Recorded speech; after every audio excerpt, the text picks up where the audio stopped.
بسم اللہ الرحمن الرحیم۔ السلام علیکم دوستو۔ ہلاکو خان، جسے دنیا ہلاگو خان کے نام سے بھی جانتی تھی، 13ویں صدی عیسوی میں پیدا ہوا۔ ہلاکو خان تولی خان کا بیٹا تھا۔ تولی خان منگول حکومت کے بانی چنگیز خان کا بیٹا تھا۔ ہلاکو خان نے اپنی پسندیدہ بیوی دوکوس خاتون سے متاثر ہو کر عیسائیت قبول کر لی، لیکن تاریخ ہمیں یہ بھی بتاتی ہے ہلاکو نے بدھزم کو اپنا لیا تھا۔ کوئے کے مقام پر بدھاز ٹیمپل کی ہلاکو خان کے دور میں تعمیر اس بات کو تقویت دیتی ہے۔ دوستو، یہ 13ویں صدی عیسوی کا نصف دور ہے جب ہلاکو خان کے بھائی مانگو خان نے دا گریٹ خان کا عہدہ سنبھالا۔ 1255 میں مانگو خان نے ہلاکو خان کو ایک بڑی فوج کے ساتھ مغربی ایشیا کو فتح کرنے کی مہم پر روانہ کیا۔ ہلاکو خان ایک بڑی فوج کے ساتھ مغربی ایشیا میں مسلمان ریاستوں کو رونتا اور ظلم و بربریت کی تاریخ رقم کرتا ہوا بغداد پہنچ گیا۔ اس وقت بغداد پر عباسی خلیفہ معتصم باللہ کی حکومت تھی۔ ہلاکو نے خلیفہ معتصم کو ہتھیار ڈالنے کا حکم دیا، لیکن خلیفہ نے اس سے انکار کر دیا۔ عباسی سلطنت اس وقت اندرونی انتشار کا شکار تھی۔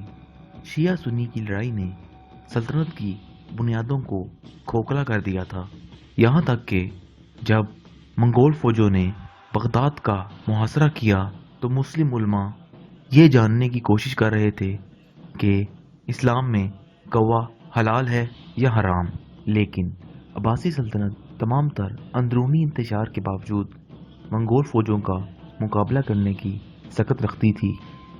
ہلاکو خان جنگی چالوں کا ماہر انسان تھا۔ وہ جانتا تھا بغداد کی مضبوط فصیلوں کو عبور کرنا اتنا آسان کام نہیں ہے۔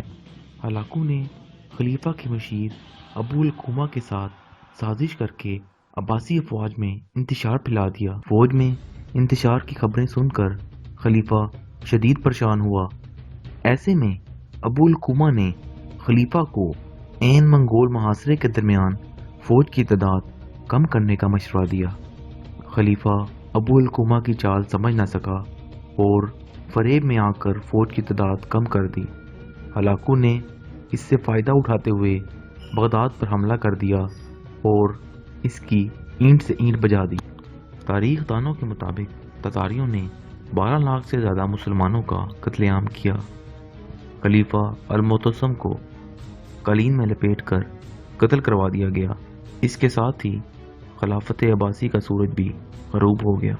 بغداد کی فتح کے کچھ ہی عرصہ بعد ہلاکو نے ملک شام پر قبضہ کر لیا۔ اس کے بعد ہلاکو نے فلسطین کا رخ کیا۔ فلسطین پر اس وقت مصری مملوک سلطان بیبرس کی حکومت تھی۔ بیبرس نے ہلاکو خان کے آگے ہتھیار ڈالنے سے انکار کر دیا۔ ہلاکو ابھی راستے میں ہی تھا کہ اسے اپنے بھائی مانگو خان کی موت کی خبر ملی اور اسے دا گریٹ خان کا عہدہ سنبھالنے واپس جانا پڑا۔ ہلاکو خان نے اپنی فوج کے ایک جرنیل مملوکوں پر حملے کے لیے ایک لشکر روانہ کیا۔ منگول فوجوں کو مملوکوں کے ہاتھوں عین جالوت کے مقام پر تاریخ میں پہلی دفعہ عبرتناک شکست کا سامنا کرنا پڑا۔ یہ مسلمانوں کی تتاریوں کے خلاف پہلی اور بڑی فتح تھی۔ دوستو، ہلاکو خان کی موت کے بارے میں تاریخ دان دو رائے رکھتے ہیں۔ کچھ کے مطابق وہ ایک قتل عظیم کے دوران گھوڑا بدکنے کی وجہ سے ہلاک ہوا، جبکہ اکثر کے مطابق وہ اپنے چچا زاد بھائی براکے خان، جو کہ مسلمان ہو چکا تھا، کے ساتھ ایک لڑائی میں شدید زخمی ہوا اور بعد ازاں ہلاک ہوا۔ ہلاکو کو شاہی جزیرے پہ دفن کیا گیا، جو آج کل ایران کے صوبے آذربائیجان میں واقع ہے۔